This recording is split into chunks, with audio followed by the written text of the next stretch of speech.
Hello, everyone, and thank you for watching this presentation. It's titled Homelessness and its Impact on Families. And I chose this particular um, subject or topic, number one, because in my present employment as a crisis counselor, I work um, at a local trauma-based hospital where I assess patients who come in with myriad number of mental health issues, substance issues, and some other things. And more often than not, especially nowadays, many of these um, patients coming in are homeless. Some have been homeless for just maybe several days, some for several weeks, and there are some who've been homeless for several months. And most of these do not have the appropriate resources or have not received adequate assistance towards securing immediate housing at least. So this subject, when I saw it listed, immediately drew my interest because there's a special place in my heart for people who experience challenging things in life, oftentimes without any foreknowledge, um, and all of a sudden they're homeless.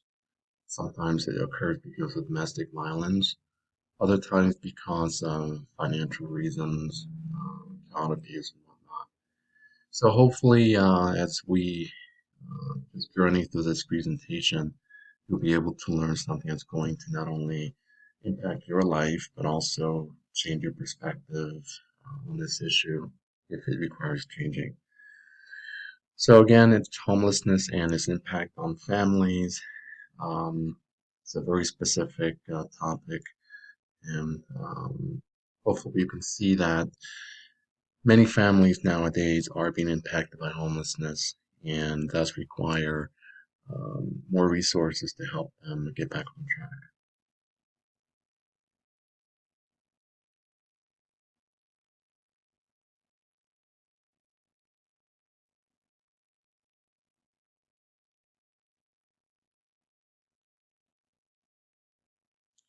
So on the agenda, first, as was outlined in our um, course site, intro to the issue, review of the literature, some services that I'll be talking about, some interventions, and finally a conclusion. Um, and as you notice, the theme or background involves painting. Um, uh, when I think of painting, I envision creating something. Doesn't have to be a masterpiece, but just something that reflects what we think, what we feel. But it's always going to have some originality to it and its own creation. And I hope that, for me personally, this is a start of something that would go, a long way towards helping people who are homeless to, especially families, to have success in life at some point. Topic number one, introduction to the issue.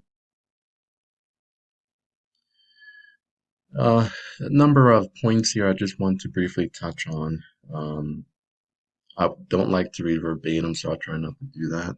Um, but basically, Morrison Strong in 2004 found that many families with children, I'm not sure if you knew this or not, are considered to be the fastest growing subgroup of the homeless population within the U.S. Um, Solari and others in 2016 said that approximately 150,000 families with at least double the number of children uh, will stay in a homeless shelter year after year. Um, and I am seeing, again, coming back to the hospital setting, that there are many families coming in, mostly mothers or single mothers with children, who either have been suffered domestic violence or experience some sort of traumatic issue, which they find themselves at least passively suicidal, if not suicidal with a plan, and they're coming in seeking immediate assistance to help the cause. Adults tend to experience homelessness because of economic factors, which probably you may find is not a surprise, especially given the current recession, especially here in the United States. Interesting enough, youth become homeless due to family conflict. And perhaps those of you guys who have been working in child welfare or something along those lines perhaps have discovered this for yourselves. I've seen it firsthand. Coates and McKenzie said that trauma was found to be both a cause and a consequence of homelessness.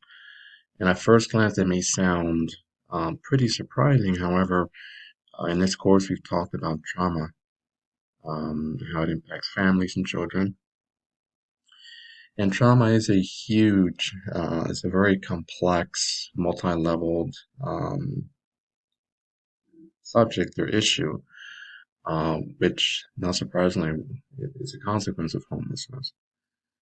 Many studies were done which report that there's a high prevalence of adverse or traumatic childhood events, such as, for example, physical sexual abuse, placement in foster care, which sometimes involve multiple placements and lead to family disruptions for many of these children. And this is particularly for homeless adults with this high prevalence of adverse traumatic childhood events. In terms of racial cultural groups suffering from homelessness, African Americans, Latinos, and Indigenous persons led the list in regards to that. Zlotnick and others in 2010 found that unaccompanied homeless women and even homeless women with children suffered greater odds of becoming chronically homeless. So it's not just once or twice, but over and over again.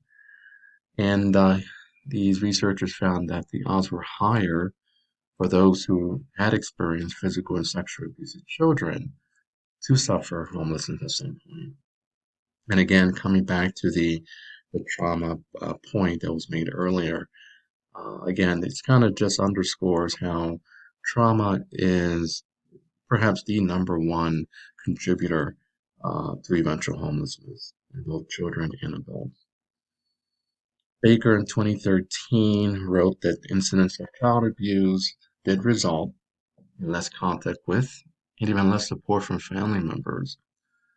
And I just want to kind of emphasize on that especially when the family members or even those suffering child abuse and experience eventual homelessness, many of these supporters or even the child themselves are experiencing perhaps a mental health disorder, sometimes a major one, which contributes to the isolation and lack of contact. Vandenberg in 2009 and some of his colleagues uh, found that several factors were correlated with homelessness in young adults. For example, poor family relationships, which you've kind of hit on that a little bit.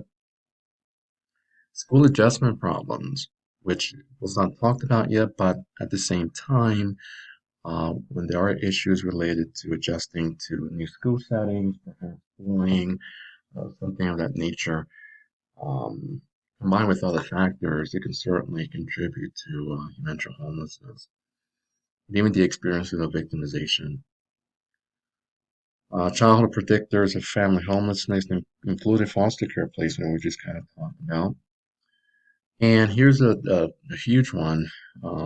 Mothers who use substance or substances in their while they're child caring. And oftentimes for those who work in child welfare, you discover that many times single mothers who are using substances are targeted sometimes by CYS for different reasons, as, as well as the goal of helping this family get back on track. Foster care placement, as well as a mother's substance use, are critical childhood predictors of or homelessness, at least in 1997. So we move to topic number two, a review of the literature. And surprisingly enough, homelessness does have a pretty substantial history, starting in the 1870s, at least in our country. Um, I guess before it, homelessness was associated with people being or having lack of housing and so forth. The term homelessness originally was associated with itinerant, quote, tramps, unquote, who were kind of going back and forth in the country in search of work. These tramps were both males and females.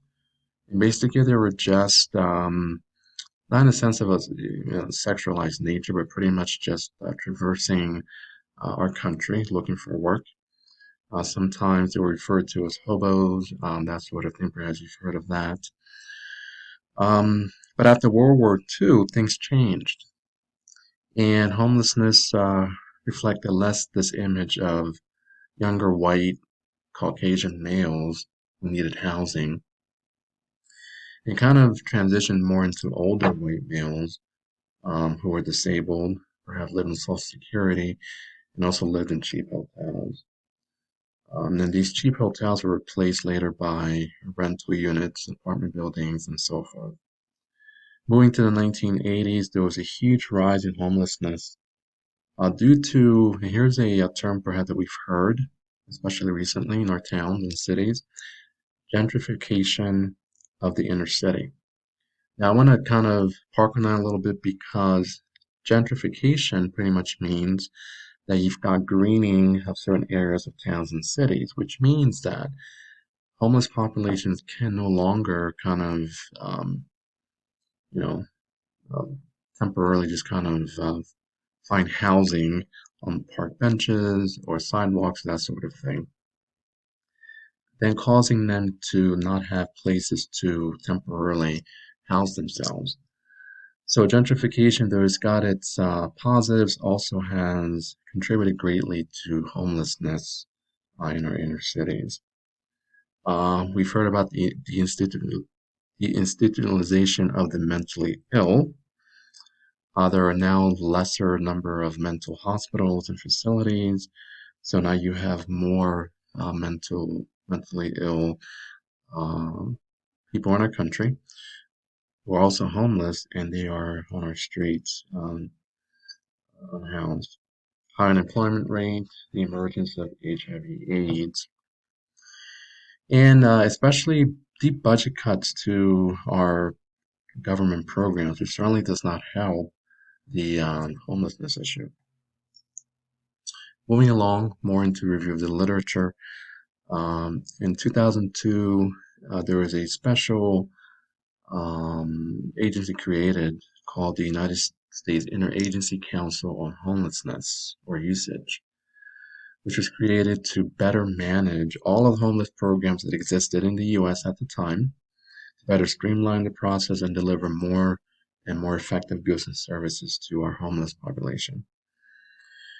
Usage also, I guess, came up with a more streamlined definition of homelessness. It's kind of wordy, but here it is. An unaccompanied homeless individual with a disabling condition who has either been continuously homeless for a year or more, or has had at least 4 episodes of homelessness in the past 3 years. And this was, uh, I guess, contributed to by HUD and the National Academies of Science. So it's a very long and wordy definition, but basically, kind of coming back to my employment, I have worked or serviced many patients coming in who have been homeless for more than a year, or have come into our ED just looking for mental health treatment because their homelessness has contributed to suicidality and sometimes even homicidal ideation. So certainly this definition seems to help, but in other ways it is kind of enabling or even goes against um, this issue of homelessness.